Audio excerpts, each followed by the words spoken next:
this computer. And we're recording, okay, and we are sharing our screen, and we are presenting. Let me know if you can't see it. If you can, we'll just leave it the way it is. Good. All right, let's make this not too quick, but we'll go for about an hour. I apologize, anybody. I am in like a furnace room, so hopefully you can't hear any of the background noise. Hopefully these headphones are worth their money. But thank you for everybody who did the full assessment week, whether you did it in chunks, whether you pick and chose the activities or the tests that really aligned with your goals, or maybe you followed it day by day, absolutely to a T, which is really fun. A lot of good feedback on the app as a whole, which is awesome. I'm enjoying using the app. It's a nice database. It can be overwhelming when you first sign in, but then once you kind of give it a second, poke your way through with, for example, the assessment, which is a good place to practice that before you actually sign up for a program. So today, the goal of today is to do the pre-off-season workshop. So the assumption is you've done some sort of reflection and assessment already, and now we're going through each of those assessment pieces. We're looking at the benchmarks, we're looking at some things you can focus on, how it might show up in your curling. And then, of course, I'm going to, at the very end, talk to you about some of the programs that I have on offer to help you improve some of these things. But there's absolutely no commitment for that. It's just sharing some information. And I appreciate if you share this with your teammates, share the assessment with your teammates, whether you want a program from me or not, because getting the word out, that's the best way to help me help you. So first of all, my name is Stephanie Thompson. I'm a registered kinesiologist, which is basically just means that I'm a movement therapist, I'm a strength coach, I'm a yoga teacher, and I'm a competition coach as well, and development coach, which means that I can coach at pretty high level, and I've worked in multiple levels of camps and worked with high levels of athletes, both youth athletes, pregnant athletes, adult athletes, and then of course recreational curlers. I work with everybody. So welcome, and let's get going here. Let's get going. So we got 20 slides to whip through here. Okay, the whole purpose of this is to point out that if you don't assess, then you're probably just guessing. We don't want to be guessing. If you have goals, if you have a dream, if you have something that you want to accomplish, whether it's next season or 4 years down the road, it's not enough to just be like, I'm just going to work out and that'll make me stronger and then it'll improve my curling. We have to have some idea of what's not going well, what we want to work on, what's working well to give us some motivation, and then what are the things we need to do to perform in the way that we want to so we can achieve our goals. So we don't want to be guessing. We don't want to just be like, oh, I think I need to improve my cardio and I'm going to do this, random chat GPT program or or a random program that I had from when I was in high school 10 years ago and just hope that that accomplishes what we're looking for. So the goal with the assessment is to learn exactly what you need to focus on to improve off the ice. And therefore, that's going to help you on the ice. My big thing in my coaching is that we can work on your on ice struggles off the ice. Because often, if you can't do it off the ice, then you can't do it on the ice. So things like being able to feel comfortable in the hack or lined up in the hack, accuracy in your delivery, balance in creating power, being able to sweep hard and recover quickly and do it over and over and over again. All of those things I can, if I, for example, if I see you do a push-up, I could probably guess how your sweeping is going to look, right? If I watch you sweep, I might be able to say, you know what, that person can bang out 10 chin-ups, no problem. Hey, if you can't generate power out of the hack, I could probably guess that your broad jump very, isn't going to be a very big number. And if those things don't align, like you struggle with creating power, but you can jump far, what's the disconnect? What are we missing? So the goal is to learn exactly what you need to focus on to improve off and therefore on the ice. And the key with any assessment, even though it's a test, the key is that gaps, those performance gaps, are opportunities for improvement. So if I've got a big goal, I guarantee you, okay, if Rachel Homan gets home from winning bronze at the Olympics, She's not like, you know what, I'm good. I'm pretty awesome. I don't really need to work on anything. Everything's great. I'm just going to keep doing the same thing. I guarantee you she's assessing, she's reflecting, she's setting goals, and she's looking for things that maybe she's not good at or needs to improve. Those are gaps that we're looking for, which are opportunities for improvement. We're looking if there's something you struggle with off the ice, like that's actually a good thing. It gives you some purpose to for your entire, 3, 6 month off-season training, which is fantastic.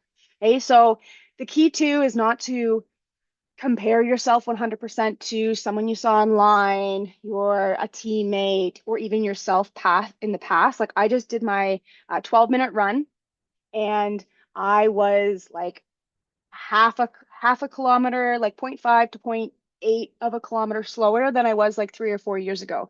But since then, I've been injured, had a baby, postpartum. I don't get a whole bunch of sleep, and I haven't done any speed work in like 2 or 3 years. So there's why compare to past stuff when the goal is just to get a little bit faster for by August or by September so that I can perform even better throughout the curling season.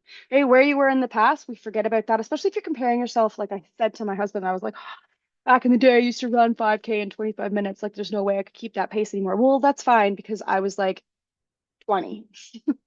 I'm not 20 anymore. Okay, so gaps are opportunities for improvement.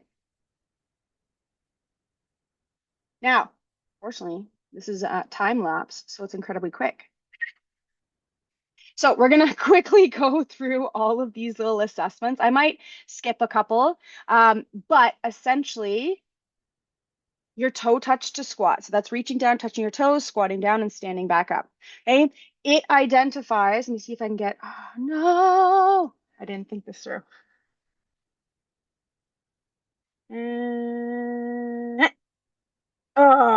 Okay, we're just gonna let it play. Okay, toe touch to squat. The ability to flex through the spine, expand through the ribs, move through your pelvis. You have ankle mobility, you have stability in the knees. This is going to impact your hack position. Can you get down into the hack? So, one of the places, if someone struggles to get into the hack, or even I can tell that their hack doesn't look comfortable, then I'm going to look at what happens in their toe touch to squat. Because if they got posterior glute compression, that's going to impact how they are in the hack, whether it's getting into the hack or pulling back in the hack. Your standing rotation tells me a lot. Okay, that ability to rotate over one side and not avoid it. Okay, so if anybody has videoed their standing rotation and they turn to the right, and instead of rotating over that right leg, they turn away, well, that's telling me something's not rotating properly in their hips. They lack mobility and likely even stability in that chain. That ability to rotate over one leg helps us get into a single leg lunge position. So if you can't rotate to the left beautifully over that, have movement through the foot, you need to supinate at the foot. We need our femur bones to rotate, our pelvis to rotate. Left hip goes into internal rotation, right hip into external rotation. We need our rib cage to rotate. We need our scapula, one side to protract, one side to retract, and we need to be able to turn our head. If we can't do that, you are going to really struggle getting into your slide position. You're going to have likely one hip dropped. You have your pelvis turned one direction. You might have your shoulders twisted. You might have one shoulder hiked, right? So that test alone tells me so much where the disconnect is in someone's slide. Okay? And this is not even looking at this is looking at rec curlers and competitive curlers. Okay, sometimes I like playing the game of watching competitive curlers on TV and be like, ooh, I bet you that they would fail the standing rotation test, or I bet you they would fail their overhead reach. Okay, so standing rotation lets us know about your mobility and alignment in the slide, and even our brushing position, the ability to reach. Okay, let's say I'm on my left side of the thrower. I've got my left arm down. I'm enclosed. That ability to turn and rotate my rib cage and allow my hips to stay square to the rock while I'm sweeping down the ice. That is your standing rotation. Okay, if I struggle to get over the brush on, especially when I'm on the left-hand side, left arm down, a lot of people don't like left arm down. Okay, maybe it has to do with that inability to rotate over that left leg. Okay, little connections here and there. So without, especially if we don't have access to being on the ice for like 3, 6 months, if I can improve your standing rotation, when you get to the ice and try to make that technique adjustment, whether it's leveling the hips in the slide, getting into a better lunge position, being able to get over the brush while you're sweeping and moving down the ice, if we can improve your standing rotation, it sets us up to be able to do those things on the ice. Gives that opportunity for the technique on the ice to happen. I'll play this again. The next is the overhead reach. Okay, when I reach overhead, I want my shoulder blades to move up and out. Okay, I need to be able to separate the shoulder blades. I need to be able to keep my ribs down while my arms reach up. If my arms reach up and I flare through the ribs, I don't have core control. Guess what happens when I'm in my brushing position? Okay, I lack core control. I lack that ability to reach forward. Okay, go from here to here. Okay, our arms are on a little bit of an angle while keeping our core on. So if someone's like, oh, I'm in the brushing position, I can't really feel like I can get over the brush. I don't really feel like I can get my feet out. I feel like I'm missing out on some power. I'm not confident over the brush. Something as simple as testing your overhead reach and figuring out why you can't do that will allow you to have access to that positioning when you're on the ice. It also has to do with an alignment in our slide. Okay, some people, when they do their overhead reach, they can get their right arm higher than their left arm, for example, and that's going to mean that, especially if you're that, left arm down sweeper, okay, I can't get that nice reach, can't get that serratus activation happening.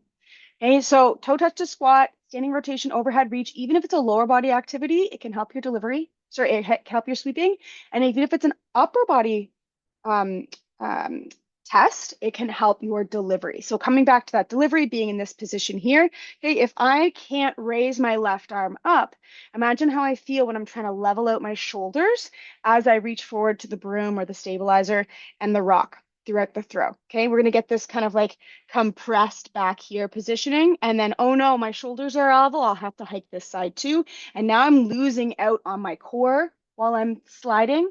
It's impact my balance. I'm going to lose it on lat strength, all those different things. Okay, so we'll watch this one. Actually, we might even need to watch this one more time. Just going to go to the next side. A couple more tests in this, just your basic movement assessment. This is something that my custom clients and my EPVIP clients, or if someone's got an injury, I'm having them send me it ends up being like a 2-minute video. Like I film this nice and quick. By the end, like a lot of athletes don't even feel like they need to look at the list anymore just because they're like, touch my toes, standing rotation, reach my arms up, reach behind my back. Hey, do a lunge, get on the floor, do my hip rotations. And so it becomes nice and quick and easy, and it gives us like a little bit of a, first of all, baseline because it's beginning of the off season, but also let's say you're able to do this like every few weeks. Well, now you're getting to watch in real time how smooth and well moving your body's moving. And then in the season, hey, before you had a certain range of internal and external rotation, you could reach behind your back pretty far on both sides. But let's say, 2 months into the curling season and you're like, uh-oh, something's not going right here. Well, now we have the tools to help create more space there. So this test here where we reach behind our back is called the Apley's test. Okay, and it's looking at compression in the anterior chest. It's not just about that position of the humerus bone, the upper arm bone, in the glenoid fossa in the shoulder. It's also about your scapula. But if our chest is dropped, so if I have, when we think about posture, a lot of people just think shoulders. They're paying attention to their shoulders or they move everything together.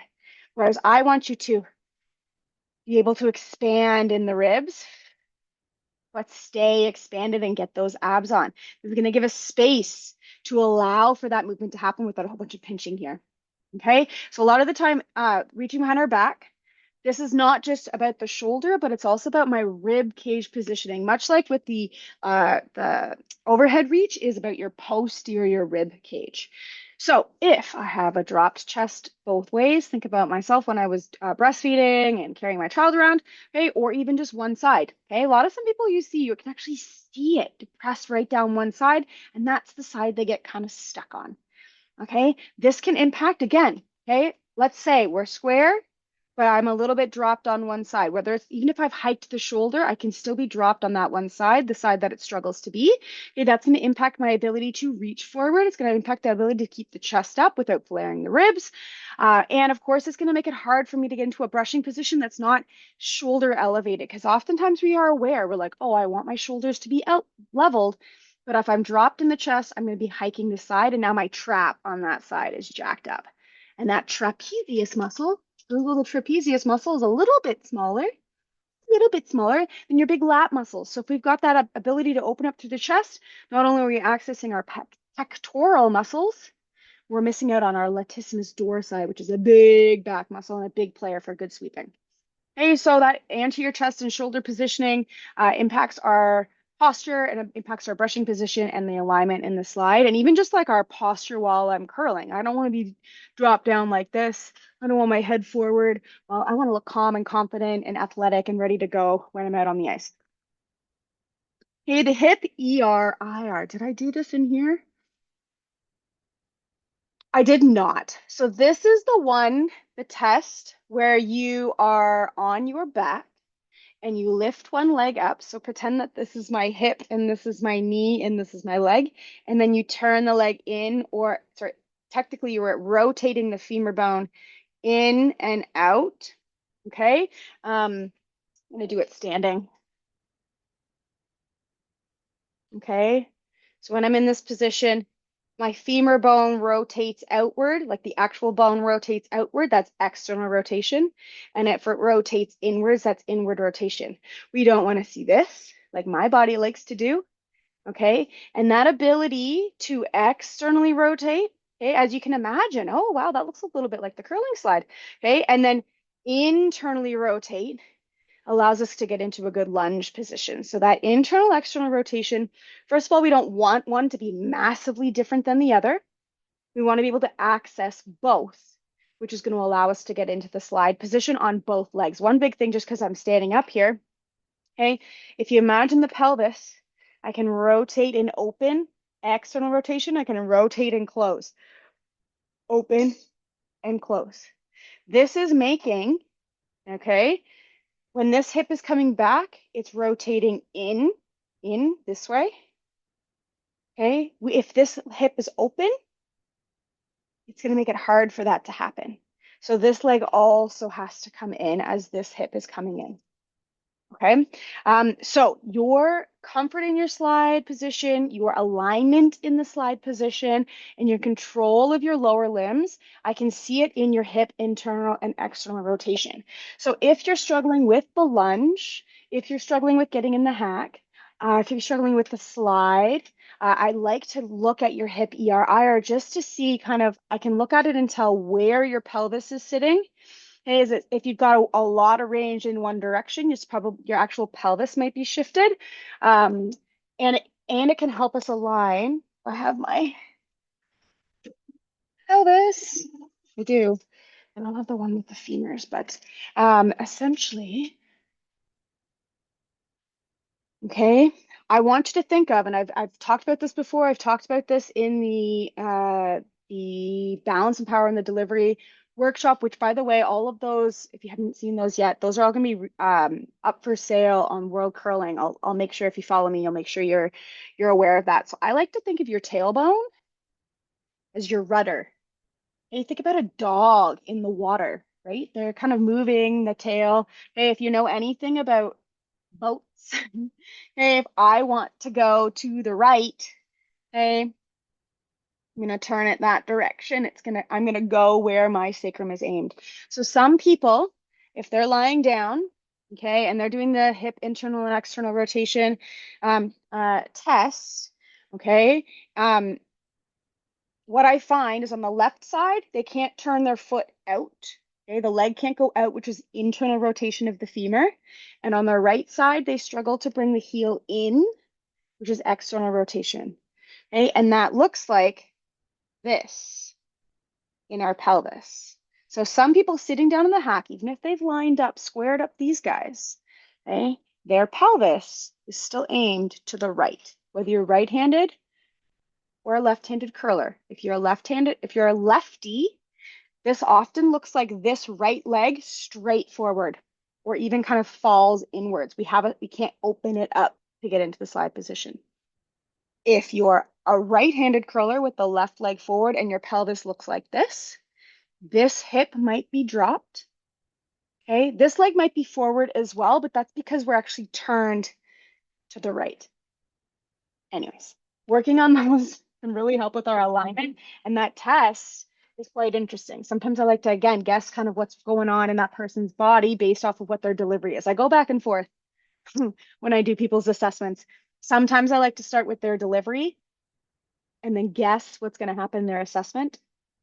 And to prove myself right, obviously. Like I'm not, if I don't see it, it's fine. Or the other way around, look at their assessment and be like, ooh, I wonder when they said they struggle with balance, I wonder if the delivery looks like that. But anyways, so hip internal and external rotation. This is comfort in your slide position, control of lower limbs. And then the lunge. Nice and simple. This is single leg stability and alignment. Okay, so stability and alignment.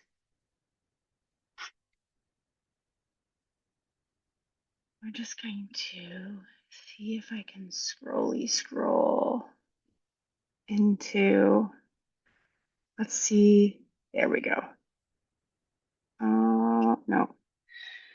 Okay, so that single leg stability and alignment. Number one, can you get into the delivery position? Are you comfortable on one leg? Do you have balance on one leg? Are you aligned? Are you offline somehow? Is it making you twist somewhere else? And then weight control. So if you think back to the broad jump, which we'll talk about in a moment, if your body does not feel like it can control the descent and control the landing, so even if like no matter what, we're going from a little crouch position into some sort of lunge. Okay, so we're actually descending and landing in the slide.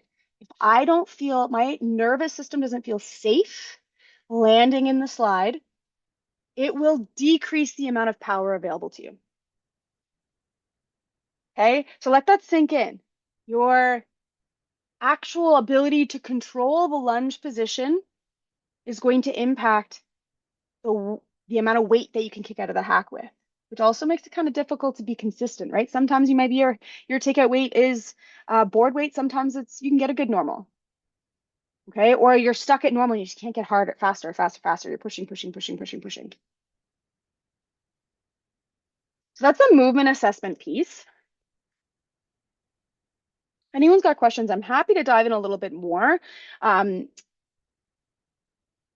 It's a nice quick little assessment.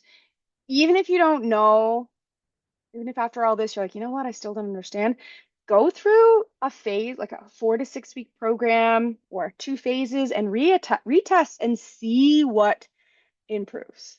It's interesting when we follow a strength and conditioning program, how much stronger and stable and confident the body feels.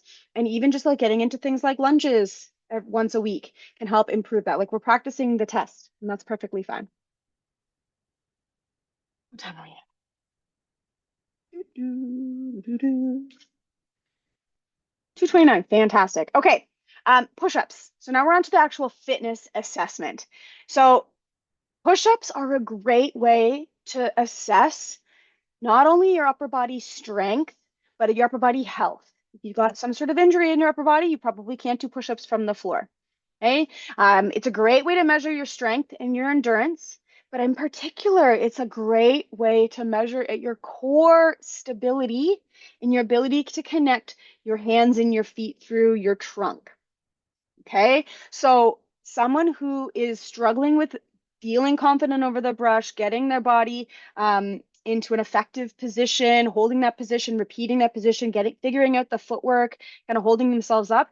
If you improve your if you include your push-ups over the summer, that is going to give you more confidence and strength to actually control the brushing position. A big gap for a lot of people is they are not strong enough to hold themselves over the brush like the people that they see on TV. And it's not a dig. It's just if you're like, oh, I could never sweep like that, and you can't do any push-ups, well, that's just how it's going to be. Your sweeping is going to look different because you don't have that ability off the ice. Now, if you have big goals of sweeping like the big girls and guys on TV, and your push-ups needs improvement, the gap. It's an opportunity for improvement. Guess what? We got 3 to 6 months for you to work on this, which is fantastic. I would rather you raise your hands up on a bench or use your barbell, especially if you get like a Smith machine, because you can pay attention to the number of rungs that it's on, and do your push-ups, whether they're tempo, whether they're endurance based. If you're, don't add weight until you're on the floor, honestly. But I want to see you slowly lowering your hands. So I have people not only keeping track of how many push-ups they can do if their hands need to be raised, but what's the height that their hands are at. Okay, now if you think about it, if I'm in a brushing position, my hands are kind of like about, for me, like around like my knees. So me being on like a bench doing push-ups is the same amount of same height that I need to be for sweeping.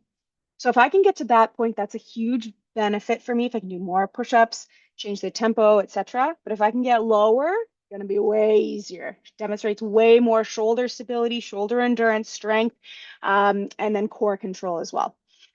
Lots and lots and lots of push-ups, being able to do 20 to 50 push-ups in a row without a break uh, is going to make sweeping a lot easier. Okay, so if you're looking at what the benchmarks are and you're the type of person, you can do push-ups, like honestly, even 20 to 50 with your hands elevated is still a really good goal. If you can get to 50 though and your hands are elevated, you should probably be doing a couple a little bit lower. And then weighted. I fundamentally believe you want to be a really good sweeper. Hey, those big girls and guys out of Scotland, for example, and you're like, oh my God, I want to sweep like them. They're amazing. They are they are bench pressing, they're overhead pressing, they're bicep curling, they're doing chin-ups, they're doing their push-ups weighted. They can push way more than they need to actually just do curling, which is why it looks so easy for them and they're so confident. Okay, so first of all, hands elevated, do lots of them. Okay, slowly lower your hands. Once you get to the floor and you can get to maybe 10, try weighted. Try what with a little 10-pound weight on your back or a 5-pound weight on your back, or you've got a kid that can sit on your back, whatever works for you. But of course, use a spotter. Be careful with those as well. Okay.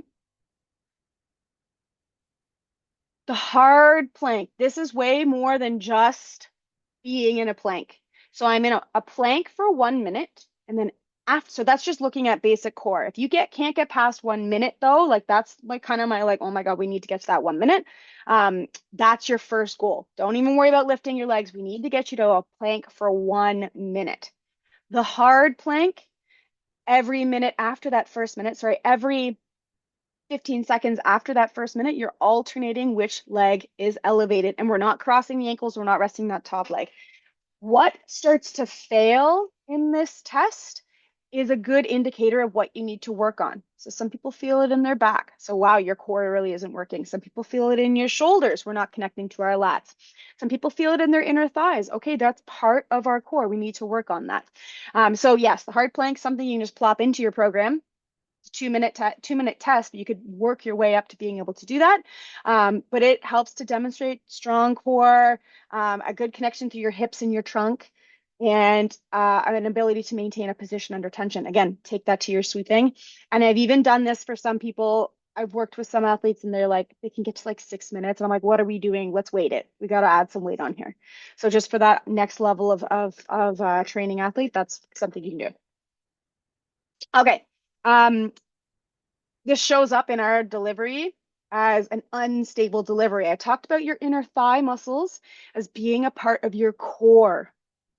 Okay, if you're doing this test and you're feeling it in your inner thighs or pain in your inner thigh or your hip or your knee when you raise that leg, I wouldn't be surprised if you're a little unstable in your core. So things like Copenhagen planks are a very good add to your program, and they're part of a lot of my programming as well. We can have energy leaks while we're sweeping. The ability to transfer energy from the feet. We're pushing through the feet to push our body up and over the brush. That needs to go through our trunk, through our shoulders, through our hands, through the brush. Okay, so if our hard plank is poor, that's a good connection across the hips, across the trunk, through the shoulders. It's going to show up in our sweeping as well. And then, of course, poor control under fatigue. Some people's brushing or delivery posture just breaks down when they're tired, right? Think about how our head drops forward in this position, our low back starts to arch. That's just a demonstration of that inability to keep that for a long period of time. The long lever plank. I love this one. This one is rude. Rude. It's so rude. I hate it. I remember first day I did this test. I cried. Okay, I literally cramped immediately. And to be fair, I did a long run before I assessed this. Do as I say, not as I do. Okay, don't do that. Don't do like your longest run in 3 years and then try to do a hamstring test because you'll notice that my time lapse is quick because I did not do very well on this test. The benchmark is what we're looking for is 45-second hold on each side. I'm doing the version that's part of the assessment. Okay, and it's using a roller. And this is hard. Okay, we're also connecting to your feet. Can you pronate through the foot? Are you overusing your toes? Essentially, this is the plank that goes across the knee and across the hip. My abs need to be on, and I need to find posterior expansion through that reaching arm. Okay, there's a cross connect happening here from the back, sorry, the front side. So my right chest and my left obliques and my right glute and ham through my left lats, which means my chest needs to be open. Okay, so this is a cross connect. When we walk, when we run, okay, when I take a step forward with my right foot, my left chest, my left obliques, okay, are connecting to my right hip flexors. And on the back, my right lats, my left glute and ham are connected. So this, you flip me over. What is that? Not 90 degrees. Is that 90 degrees? Yeah, 90 degrees. It looks like I'm running, right? You flip me over, I'm running right there. So that's that ability to cause what we call a co-contraction across the knee as we contract across the hip, which is something we need for kicking out of the hack. Okay, we want to make sure that we're kicking out of the hack leading with the knee, the hip before the knee. If think about throwing a ball, we don't want to throw a ball through the elbow and the wrist only. We want to get across those big chest muscles. So same thing, kicking out of the hack from the big butt muscles and the hamstrings before the knee and then the ankle and the feet. If we struggle with this, we often see overloading of the knee in the slide. This is those people that are like, I'm quad dominant, and they do everything with their quads. That's just a term. It's not a diagnosis. It's not a disease or a disorder. It's just that you're not actually accessing the back side of your body, your posterior chain, which are the biggest muscles. Okay. And then we're less efficient with movement overall. So this one's really hard. Okay. In the programs, I've got a wall version. And if you're like, oh, I can't afford the programs, I'll send them to you. Like, let me know. I'll send you the wall version. And then I have a modified version that I used when I was pregnant. Okay. Because I was like 30 something plus pounds extra. I was like, I can't lift my body up. It's too heavy. So yeah, lots of options for you to really work on and strengthen kind of like the back side of the body, the posterior chain in the same way we do our anterior chain.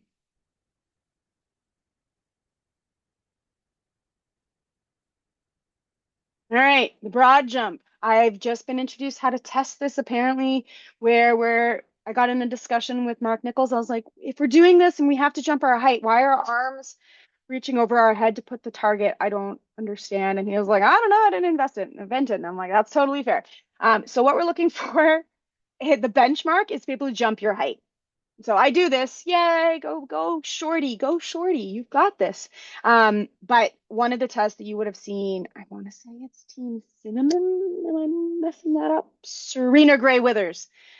Team Gray Withers tested this, and this is how they did it. And I thought that was pretty cool. It's a good it gives you a visual. I love having a visual for the broad jump. So standing broad jump to me is about the jump and sticking the landing. Okay, so if you've ever done an assessment with me, I'm such a jerk. Like if you jump and you kind of step out of it, doesn't count. Doesn't count. I need to see you control that landing. So many kids are like, and adults are pissed. They're like, no, I jumped further when I fell forward. And I'm like, I want you to control your landing. That matters more to me than if you can land and fall and tumble. Okay. This is not the Olympic long jump competition. So if you struggle here, limited lower body power. Like I said at the beginning, sometimes if people struggle to get big takeout weight, I bet you that their long jump's not very big. And if their long jump's not very big, their broad jump's not very big, you know what? I bet you that when they do their squat tests, they can't lift a lot. And is it a strength and power thing? Or is it a movement and efficiency? Maybe they can't squat a lot or jump a lot because it hurts to squat. Something in their body doesn't feel good or strong. or when they land that jump, something hurts or doesn't feel good. So there's kind of two ends of the spectrum. Like, can I create power and absorb power? And then I mentioned on Instagram the other day, I was like, if your nervous system doesn't sense that it's safe and that it will be able to land and stick that landing safely, it won't allow you to jump far. So let that sink in for a moment. If your nervous system doesn't deem that it will be safe to land, it will decrease how much power is available to you. So simply moving better and figuring out an injury and being able to absorb energy when you're landing will help you jump further because you get access to more power. Now think about how that kind of translates to our curling. If my nervous system doesn't feel safe and strong to land in the delivery position to throw more takeout weight, not even talking about I can't produce more force. What if I have more force to produce, but I'm injured? My knee hurts when I slide, my back hurts when I'm slide. I feel unstable, I don't feel confident. It's not going to allow me to push harder.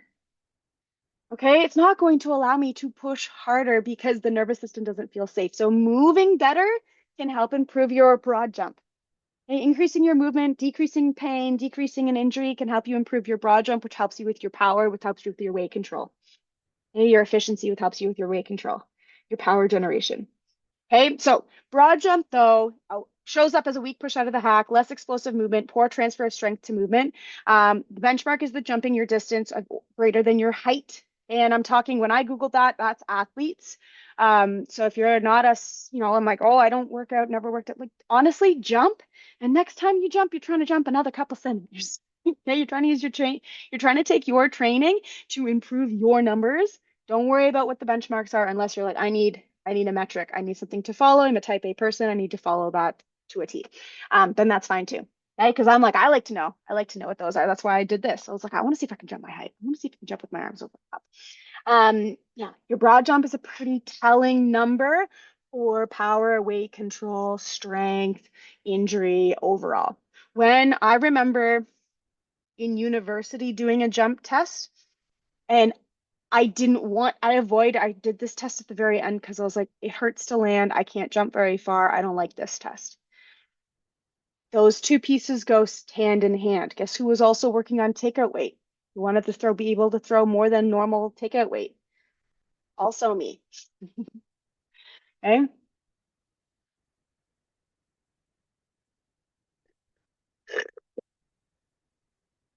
You can't outskill poor conditioning. Okay, so your VO2 is the volume of oxygen that your body can use per minute. Um, So being able to have a higher VO2 means you can use more oxygen per minute at higher intensities.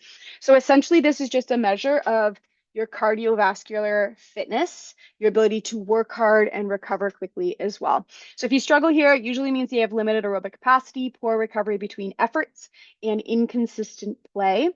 Uh, in curling, poor VO2 can show up as fatigue late in games, physical or mental. Maybe you start to lose strategizing, being able to communicate, manage your emotions, you're losing focus late in games. That is your aerobic system as well. Okay, you'd have slower recovery between ends, between shots, between games, between events.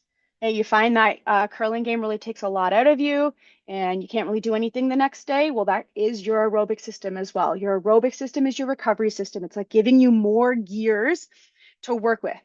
Okay, so the benchmark with this, with the VO2 test, there's a walk test, a 1 mile walk test, and a 12-minute run test. And my hope is that I've encompassed everybody. There's a whole bunch of other VO2 tests.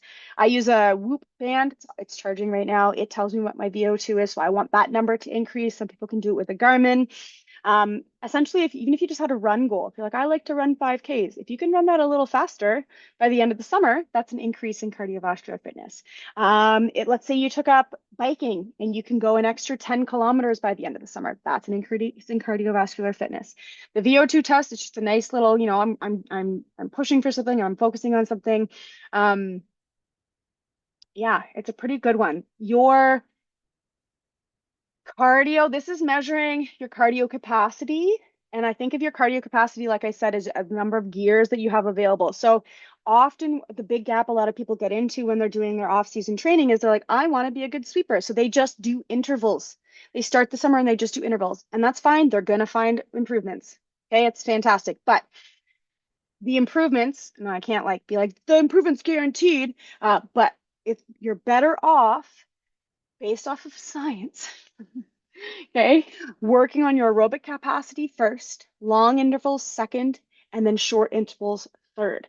Okay, we're creating that engine, we're creating more gears, we're building our recovery capacity, then we're building that ability to move faster for longer, and then we're shortening it to more sport specific. Okay, so we're building off of each stage there. Okay, now we're getting into your estimated 1 rep max. So this is your E1RM. If you're comfortable, you've got the training, the spotter, if it feels right for you, go right ahead and test your 1 rep max. Okay, I'm not telling people they can't, but I find it as a safer alternative to test your estimated 1 rep max by using a 3 rep or a 5 rep max. Okay, I was pretty pumped with myself there. So what that means is I'm gonna try to lift as much weight as possible for 3 reps, maybe leave one in the tank, or maybe my third one. I know that if I did a fourth, it wouldn't be pretty, so I'm not going to continue. But I know that I can be successful a couple of times, which is what makes it safer versus getting to the bottom of the squat and not being able to get back up. We could take that 3 rep max number. There's calculators online, and it can estimate what your 1 rep max is. So on one end, you could be like, I want to know what my 1 rep max is and follow that number. Or you could say, can I lift more weight for 3 reps or 5 reps? Right? Even if you don't want to do any of these tests, can you do more weight for 8 reps? Can you do more weight for 6 reps? Can you do more weight for 12 reps? You're getting stronger. Okay, whatever you want to use to kind of test that. And this is why one of the things I talked about during the week on Instagram was that keeping track of your training gives you it's a test every single week. Every single time you go to work out, if you could do a little, if you could either do more reps, more weight, if it's an endurance thing, less rest, or it feels better, or improve your technique, all of those pieces are going to help you improve moving forward. So your squat, we've got the squat, the bench press, and the deadlift. Front squat, back squat, up to you. I like front squat as a test because it challenges your anterior core a little bit more, makes you get that posterior rib expansion. But you know what? If you can lift more with your back squat, go right ahead and work on it. So if you struggle with the squat, this is going to identify that you have limited lower body strength, okay? Poor coordination across your hips, knees, and ankles, and lack of confidence under load. This is going to lead to or be a result of unstable hack position. Poor weight transfer, being able to go from hack foot, slider foot, hack foot, slider foot. Okay? Inconsistent weight control. Okay? Maybe you're like, I'm struggling with my draw weight, or I'm struggling with going from control to peel to draw, etc. And lack of power out of the hack. Honestly, if you've got goals of bigger peel weight, hit weight, and you're not lifting more load somehow, squats, deadlift, leg press, whatever, you're going to hit a ceiling eventually. And we need to be able to be stronger than the demands of curling. And again, if I come back to our greats on the world tour, all of those players are able to lift more and more weight each summer, which allows them to create more power easier. Okay, it's not that they need to lift a certain amount of weight to be able to create more power. It's just that it becomes easier. Like a lot of my athletes, when they follow a strength program, they get to the hack, they kick what they felt was their normal draw weight, and it's already control weight. And they're like, well, that was easy to create control weight. Hey, now I got to dial it back. Now I got to be a little bit more controlled. Causes a different problem. What we're working for, if you're really into the barbells or the dumbbells, is looking for about body weight. So I'm not saying do a body weight squat. I mean putting body weight on the bar for one, or estimate it for one, which might be a little bit less if you're doing 3 reps. Okay, so that's a big win for a lot of people. And again, if that's daunting, you're like, oh, not even close to that. Again, you're taking whatever your estimated 1 rep max is, or how much weight you can do for 3, 5, or 6, and you're just trying to do a little bit more every few weeks. Don't worry about the big numbers. But again, if you're needing something to focus on, then that's where the big lift comes in. And in the EP lab and a bunch of my programs, we work on this. We work on these big barbell movements. So if you're like, oh, I need some help with that, you came to the right place. Hey, bench press. We're not going to talk about this right now, whether your feet are on the ground or you want your feet elevated. I like feet elevated because I like the way that it activates your core a little bit more, which is a little bit more of a transfer to curling. I have no dreams of being a power lifter and competing in powerlifting competitions, so I lift my legs because it's fine with me.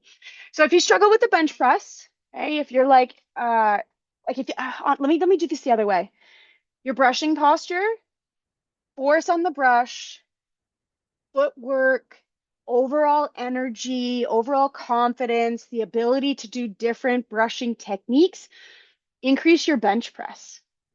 You want to increase your push-ups? Increase your bench press. This is a magical exercise for helping you become a more powerful sweeper. Hey, I say push-ups, yes, because you get your core in there, but if you can lift your body weight or more on the bench press, can be way easier to get into a brushing position. It's gonna be way easier to move the brush back and forth. It's gonna be way easier to feel like you can experiment with getting your feet further back and your body more over that brush. Okay, being able to push more weight away means you can create more force on your push stroke. Wink, wink. Okay. Again, if you can't do it, you've got limited upper body strength, endurance, poor coordination, you might have an injury, and then weak pressing power. And then deadlifts. Okay. If you think about a squat, it's very up and down. If you think about a deadlift, it's like kind of like folding forward backwards. The trap bar, okay, when I finally warm up here, that position that I'm in looks a lot more like what I'm in the hack.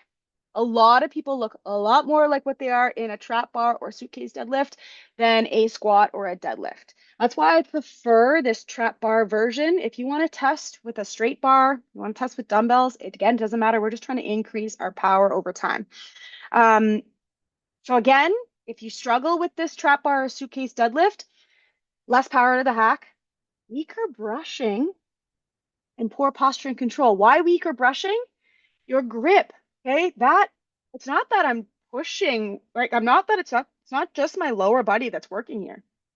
Think how much my hands have to hold on to all that weight. And my shoulders have to be stable and I have to connect through my core and my back muscles. Okay, so it's not just the lower body. This is why I do both. I do the squat and I also have you do the trap bar deadlift because of that grip.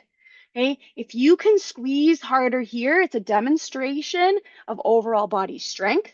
We're just going to make it a lot easier to feel strong and comfortable on the brush. Okay, if you've ever held onto the brush and you're sliding down and you're a little afraid you're going to fall over, increase your deadlift. Okay, so this is a total body strength activity.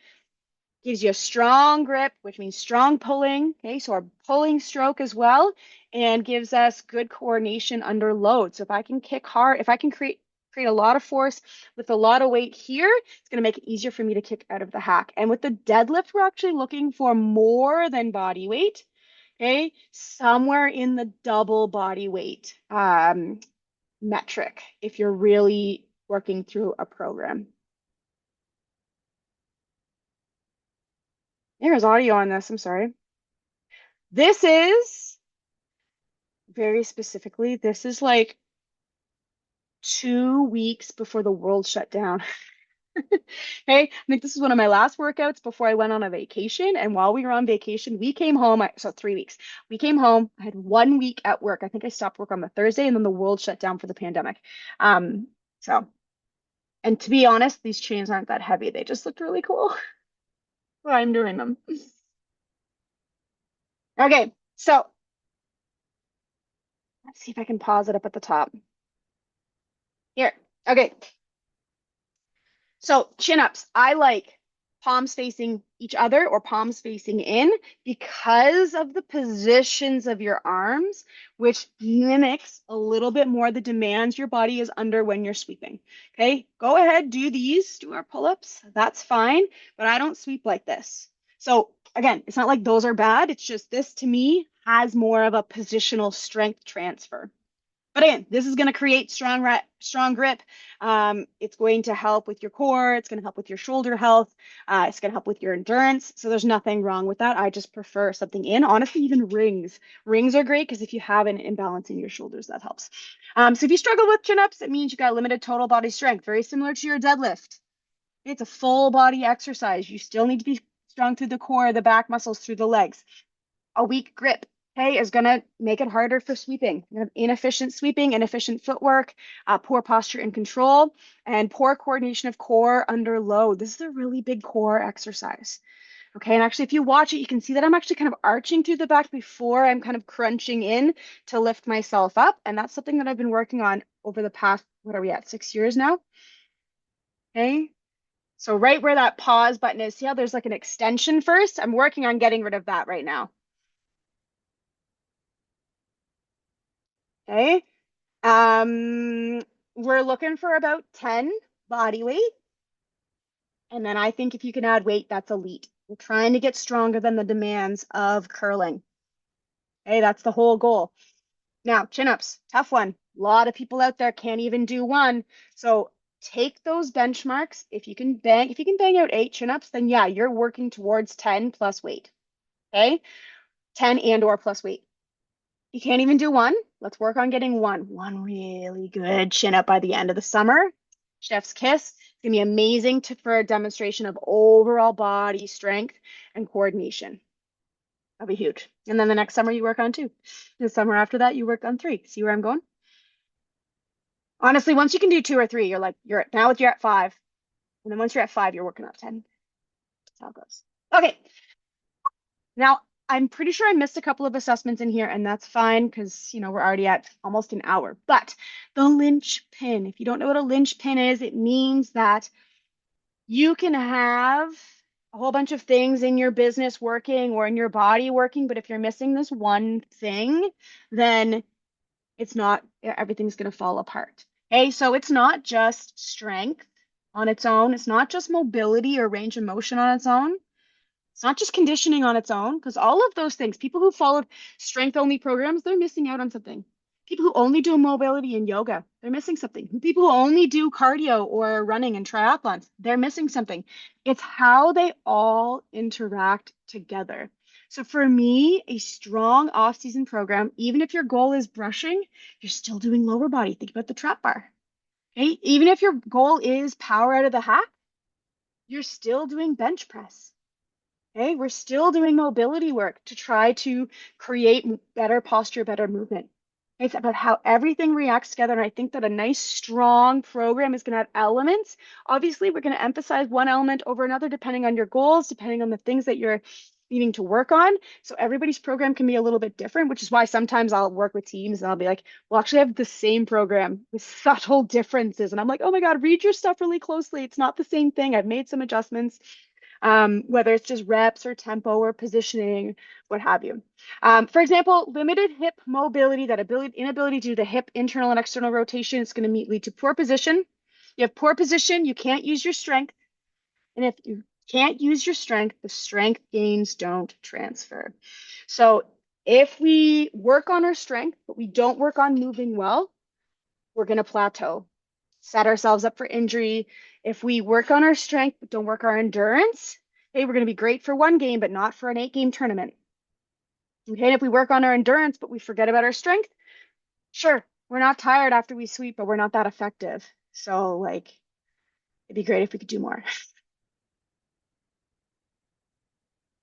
A lot of curlers are stuck because they're not assessing. So anybody who did this assessment, check that one right off the list. We're learning what to prioritize. So what are your gaps? What are your individual gaps? There's plenty of people out there doing the assessment this week that are like, I need to work on everything. But what are your biggest gaps? Things like being able to do a push-up, things like being able to deadlift, being able to long jump, okay? Those are your big rocks that can help you kind of improve everything so that you can have a better time on the ice. This is why I don't like jumping between programs. I don't like random workouts that don't have any progression, that aren't tailored to what you need. Okay, so if you're sitting there and essentially I want you to have a program that you're following so you can measure your progress for that program. For 4 to 6 weeks, you're doing the same workouts. Maybe on Fridays you do a high rocks class because you love high rocks, and that's fantastic. There's nothing wrong with that. But the other two workouts are structured. Okay, they're measuring, can you do more on the bench? They're measuring, can you do more deadlifts? They're measuring how many push-ups you can do. They're measuring your endurance. Okay, they're doing specific mobility to help with that hip internal and external rotation. They're specific to the problems that you're trying to solve. So again, I'm not saying never do those fun workout classes or go bouldering once a week. Like, do that. That's awesome. I used to play ultimate frisbee. And a great time. I like to golf once a week, but it doesn't mean that I'm forgetting about the other things that are aligning me up to achieve my goals. So we want to train hard. A lot of curlers are training hard, but they're not training specifically. And that's why, again, I don't like things like body weight, bodybuilding training programs. Hey, because they're not curling specific enough for me. They're more like, how does my body look? Which eventually will probably help you with your curling. But anyways, so this can cause plateaus in strength and fitness. If you've ever done a program a couple years in a row and it's not getting any easier, maybe you're doing back squat and you're not getting any stronger. Hey, there might be something that you're missing on this left column. It can lead to frustration because that's frustrating as heck, and inconsistent performance and more. Sure.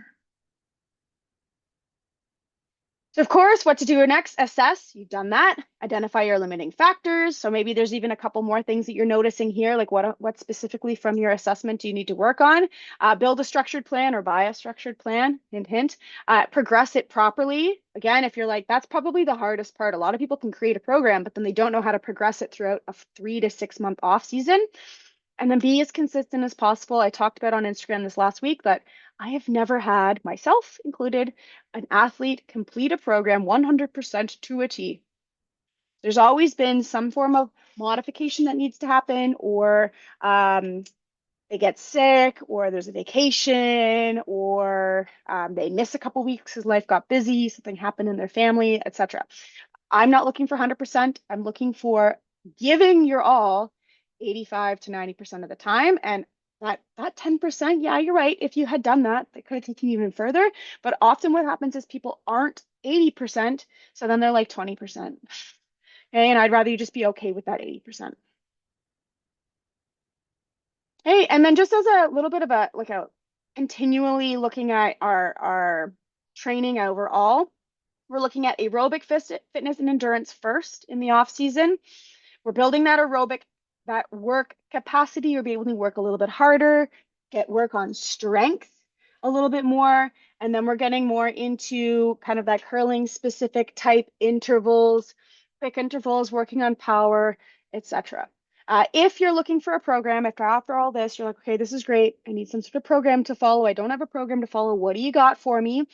I made this graphic a while ago, and I actually have I want people to tell me. So if you need help, send me a message. What equipment do you have available? How many times a week are you hoping to train? And let me know, I want to strength train twice, or I want to cardio 3 times, whatever. And that's going to help me decide which program is going to be right for you. Okay, the only thing that's missing here is the EP Lab. I don't have that one in there. And then, of course, customized programming. So if you want just a 6-week program, if you're watching this at the end of the summer and you're like, oh, shoot, fundamentals, that's going to help you move better. Remember I talked about moving better, making it easier to create power and generate power and repeat power? Okay. If you only have a couple months because you're in high school and you don't have a lot of time, 2 or 3 month program, better brushing, I need to redo. Keep telling people not to do it because all my other programs have brushing in it. Okay, except for fundamentals. There's an at-home program. So if you want to work at 3 times at home or 5 times at home a week, then you've got at-home program. And then for my gym bunnies, my gym bros, the hybrid program is a good combo of 3 strength and 2 cardio a week, and it's progressing through the summer. And then we have the high-low advanced programs. This is alternating high and low days, where it's about 5 or 6 sessions a week, but it's definitely a little bit more intense. Okay, these ones are fantastic if you have access to the gym. There are options in there if you don't have access to the gym, but I think you're better off with the home program if you've got a 3 or 5 times a week goal and the gym home gym, like low equipment. I'm talking low equipment. Like I work out at home, but I have a full squat rack, bench, trap bar, deadlift, chin up. I've got all the equipment pieces. Okay, that leads me to your goals. Okay, your goals are going to matter as well. Most of these programs are focusing on kind of everything as a whole, and then you're emphasizing what you want to work on. But the EP lab, okay, this is kind of what I'm trying to push a bunch of people into. It's a bit of a group program. It's going to be a little bit more dynamic. I've only created phase one. I know what's going to be in phase two, but it's not written down yet because I want some feedback. We're going to work together as a group. I'm going to be following this program myself, pretty much the way that it's written, which is kind of fun. But the three pillars are to move well, which looks like being comfortable and stable in the hack and slide, to get strong as fluff, okay, which is having the strength to hold positions and generate weight, and to perform under pressure, to make adjustments easily and make consistent shots. That's kind of our capacity, our aerobic capacity, etc. So those three pillars are underlying this whole off season. If you're wanting something fresh and new from me, this is going to be a great program for you. And it's going to shift into the in season. So the EP Lab is actually a full year program. You can hop in and out whenever feels right for you. But we're starting the off season Monday, May 11th. Okay, May 11th, if you want to start the off season, you can hop in at any time. We're doing 4, maybe even 5 phases. So it's going to be okay if you're a little bit later. And then, of course, we've got all those other programs for you if that's of interest to you. Last little thing, if you want to know what the EP Lab is going to be looking like, okay, I'm mad at myself because I think Monday to Sunday. If this is your brain, that's great, but I'm thinking Monday to Sunday. So there's our assessment week that just happened. Okay, here's our workshop date, and then we're going 4 weeks of phase one in the black, 4 weeks of phase two in the brown. We're doing an assessment week in July. So if you're like, oh, I love doing the assessment week together, like we're doing one in July, we're going to do a recap or a deload week. Okay. And then we got 4 weeks in green in August, and then another 4 weeks heading into September. And then we should have time even to do another 4. But I'm going to kind of suss out who's in EP Lab at that point. We got lots of competitive curlers. We're going to shift on ice, a little bit of a hybrid on ice, go back to that original EP structure. But if a lot of you are like, I'm not starting until Canadian Thanksgiving, which is in mid-October, we might do a 5th. Okay, other than that, thank you so much for your time and energy. Any questions from anybody who beautifully showed up today? Thank you so much. Any questions?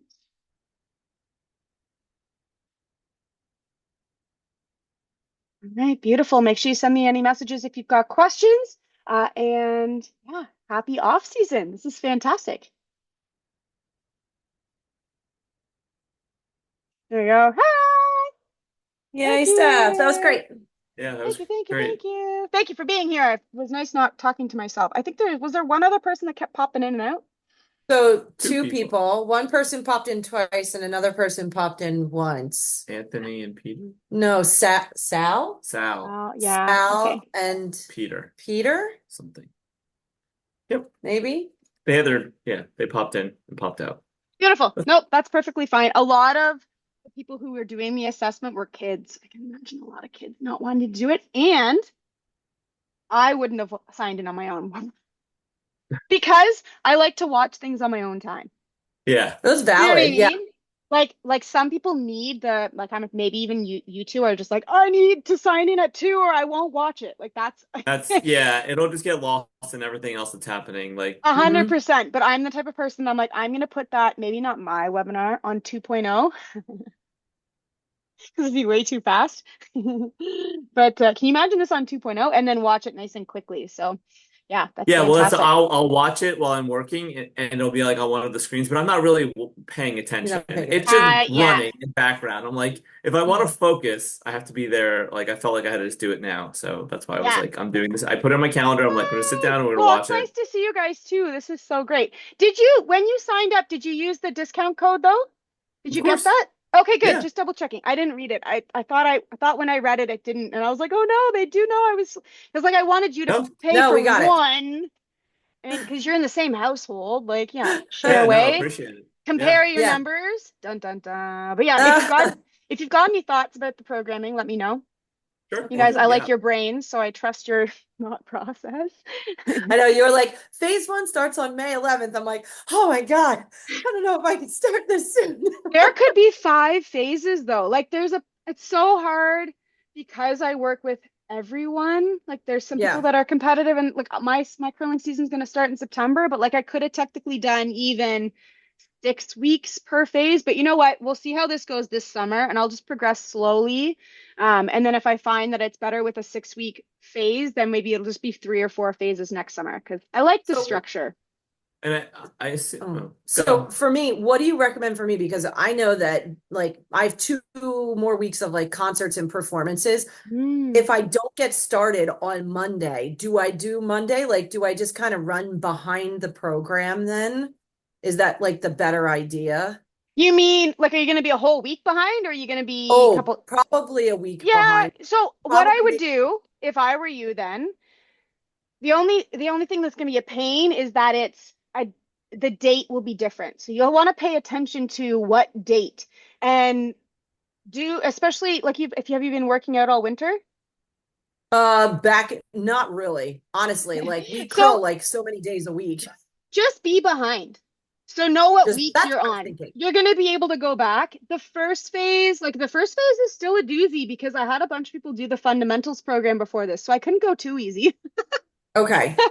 Okay, And so aim for 3 weeks of each phase, and by Okay. phase three, you'll be caught up.